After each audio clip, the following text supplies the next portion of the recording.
আচ্ছা, আপনি কি বিশ্বাস করেন এলিয়েন সত্যিই আছে? এই যে আমরা এলিয়েনের সন্ধানে মহাবিশ্বের নানা প্রান্তে স্পেসশিপ পাঠাচ্ছি, রেডিও সিগন্যাল পাঠাচ্ছি। একবার কল্পনা করুন তো, আমাদের কোনো একটা সংকেত পেয়ে কোনো এক ভিন গ্রহের প্রাণীর ইচ্ছে হলো আমাদের সাথে পরিচিত হবার, তখন সেও তো চাইবে একইভাবে পৃথিবীর উদ্দেশ্যে কোনো সিগন্যাল পাঠাতে।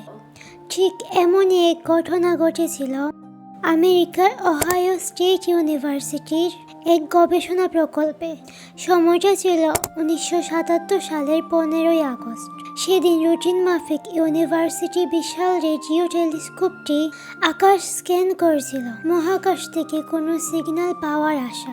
আর সেই দিন রাতে সত্যিই এমন এক সিগন্যাল পায়, তবে ওই সময় কেউ খেয়ালই করেনি। পরের দিন জ্যোতির্বিজ্ঞানী জেরি এহম্যান আগের দিনের ডাটা প্রিন্ট আউট পরীক্ষা করেছিলেন। তখন তিনি দেখতে পান সাদা কাগজে ছাপা সিগন্যালগুলোর মধ্যে অদ্ভুত এক সিগন্যাল 6EQUJ5। এহম্যান হতবাক হয়ে সেই লাইনের পাশে লাল কলম দিয়ে লিখলেন, ওয়াও! এভাবেই জন্ম নেয় ইতিহাসের সবচেয়ে বিখ্যাত মহাজাগতিক সিগন্যালের নাম। সমস্যা হলো, সংকেতটি আর কখনো ফিরে আসেনি।